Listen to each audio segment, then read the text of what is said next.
कुछ समय पहले मैंने एक वीडियो बनाई थी जहाँ पर मैंने ये बताया था कि गुरु गोविंद सिंह जी ने गुरु ग्रंथ साहिब जी को आखिरी गुरु के तौर पे क्यों चुना। उसी वीडियो के आखिर में मैंने एक सवाल भी किया था कि क्या मुझे इस टॉपिक पर भी वीडियो बनानी चाहिए कि जब गुरु गोविंद सिंह जी ये दुनिया छोड़कर जा रहे थे तो उसके बाद सिखों ने अपने आप को कैसे संभाला और ना सिर्फ संभाला, ठीक 100 साल बाद अपना राज भी स्थापित किया। तो काफ़ी लोगों का कमेंट में यस आया और सच बताऊं तो मुझे भी ये वीडियो बनाने का काफ़ी मन था। सो इस वीडियो को एंड तक ज़रूर देखना। Let get started.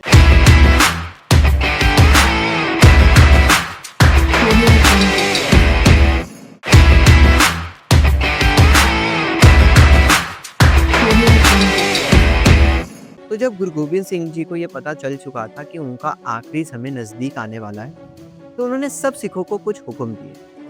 सबसे पहला हुक्म ये दिया कि अब आपके और हमारे सिर्फ एक ही गुरु है, जहाँ से हमें स्पिरिचुअल गाइडेंस मिलेगी। और दूसरा हुक्म यहाँ पर ये दिया कि ये जो मेरी ताकत है, वो पूरे पंथ की। अब यह सवाल ये आता है कि ताकत तो फिजिकल होती है ना, वो पूरे पंथ की कैसे हो सकती है? तो इस समय पर दो इंस्टीट्यूशन बनाए। पहले इंस्टीट्यूशन खुद गुरु गोविंद सिंह जी ने बनाया, पंच प्यारों का, और दूसरा इंस्टीट्यूशन सिखों ने बनाया जो था सर्ब खालसा का। पंच प्यारों का इंस्टीट्यूशन गुरु साहिबान के समय से चलता आ रहा था, लेकिन सर्ब खालसा ये गुरु साहिबान के बाद बना। इस इंस्टीट्यूशन ने काफ़ी इंपॉर्टेंट रोल प्ले किया।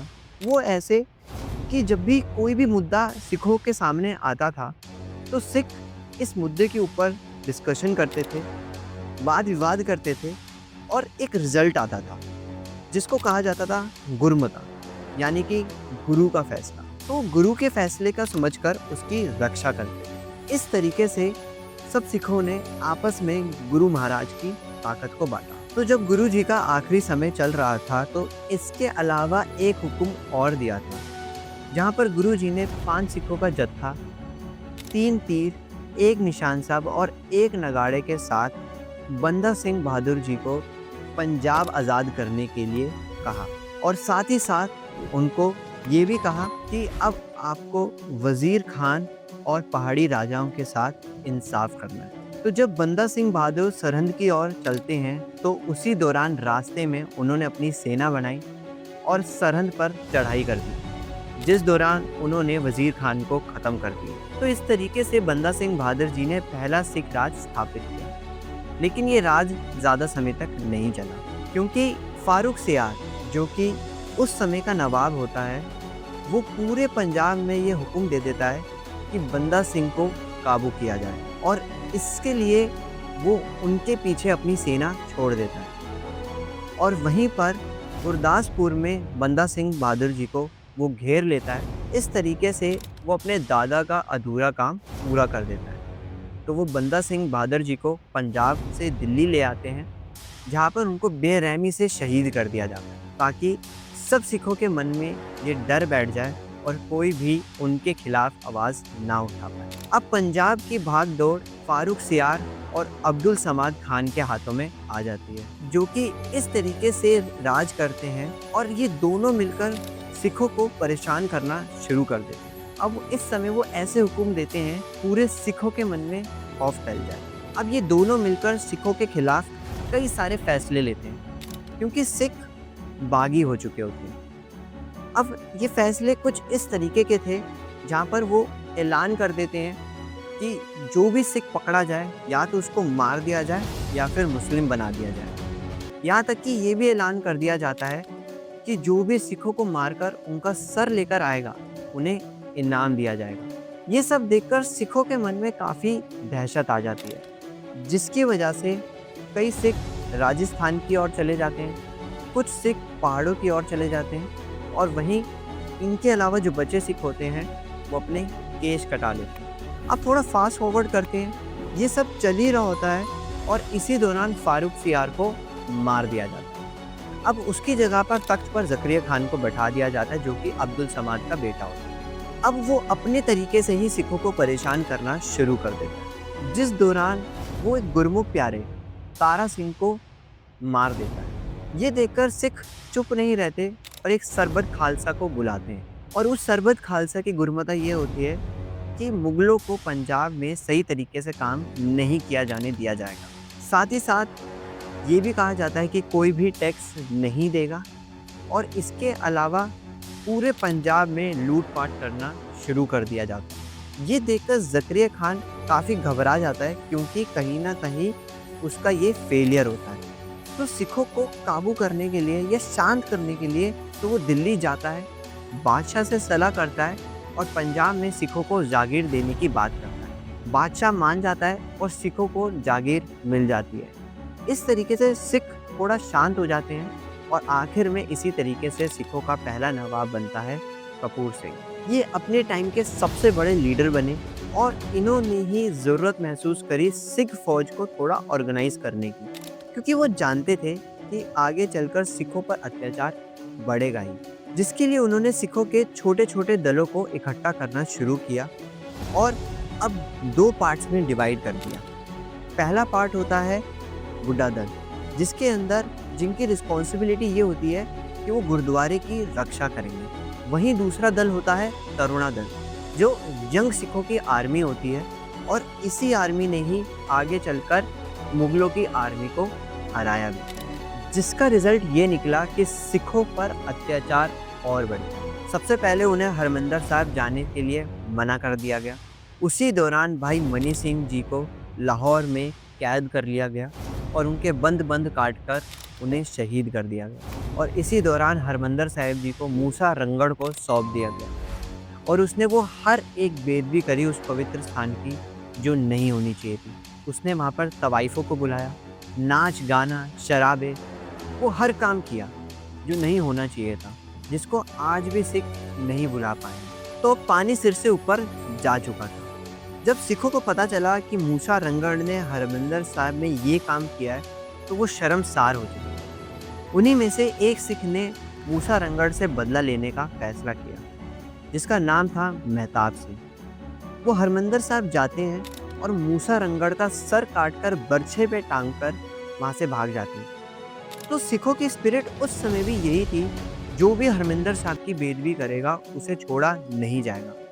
अब यहाँ से सिखों का एक बागी कैरेक्टर सामने आने लग जाता है, यानी कि जो तुम्हें करना है वो तुम हमारे साथ कर सकते हो, लेकिन हम वही करेंगे जो हम करना चाहते हैं। लेकिन अब सिखों का मुश्किल दौर शुरू होने वाला था। अब तक सिखों को सिर्फ मुगलों की तरफ से ही चैलेंजेस मिल रहे थे, लेकिन अब मुश्किलें इसलिए बढ़ने वाली थी क्योंकि पर्शिया से भी दुश्मन आने लग जाते हैं, जिसमें सबसे बड़ा नाम था नादिर शाह का। नादिर शाह पंजाब में ज़करिया खान को हरा देता है।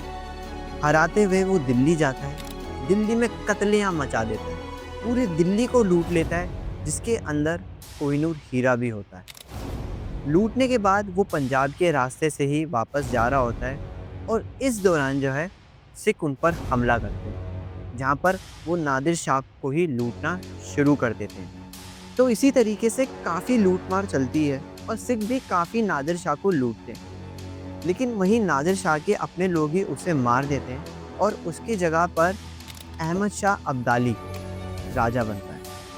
उसकी नज़र भी भारत पर पड़ती है और सिर्फ लूटने के इरादे से ही ये लोग भारत आते थे। तो पंजाब में जंग होती है और मुग़ल बादशाह अहमद शाह अब्दाली को हरा देते हैं, जिस दौरान वज़ीर कमरुद्दीन मारा जाता है और उसकी जगह पर आ जाता है मीर मनी।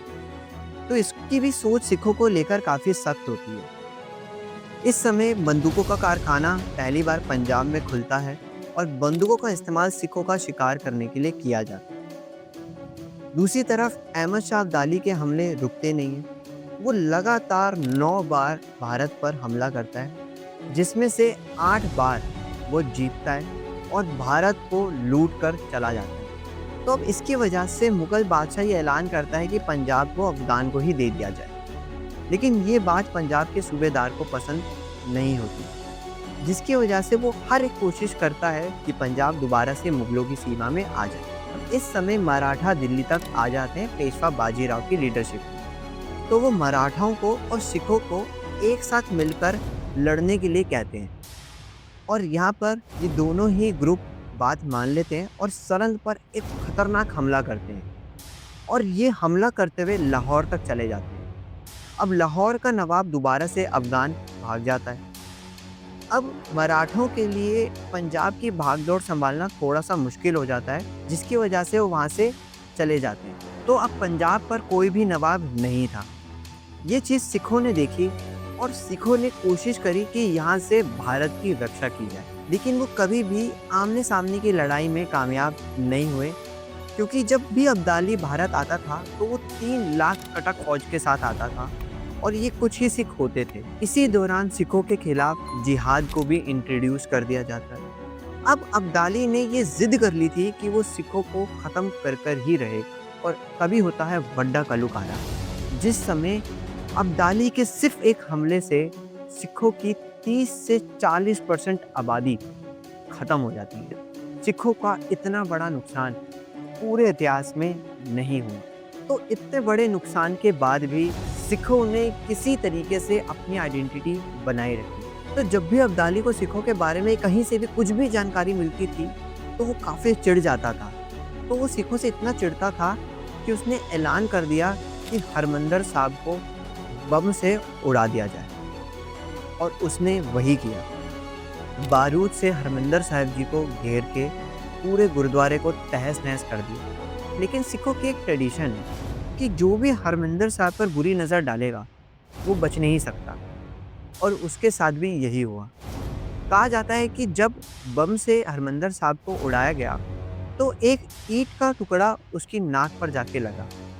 उसकी नाक से बहुत खून निकला और आगे चलकर वही कारण बनी उसकी मौत का भी। तो आखिर में मैंने अभी तक जितनी भी बात करी वो सिर्फ 4 से 5% ही है। इससे कहीं ज़्यादा उस समय के सिखों ने सहा। लेकिन सवाल यहाँ पर ये है, ये सहन शक्ति कहाँ से आ रही थी? ये सहन शक्ति आ रही थी गुरु साहिबानों से। आखिर में क्या होता? बात मान लेते, सब धर्म के लोग भी तो मान रहे थे, लेकिन नहीं, उन्हें गुरु साहिबानों की सिक्खी याद थी कि जुल्म के खिलाफ दबना सबसे बड़ा जुर्म है। तो इसलिए ना तब के सिख, ना आज के सिख और ना आने वाले सिख जुल्म के खिलाफ दबेंगे और ना ही किसी को दबाने देंगे। सो आई होप आपको ये वीडियो थोड़ी इन्फॉर्मेटिव लगेगी। Comment section is always open for your opinion.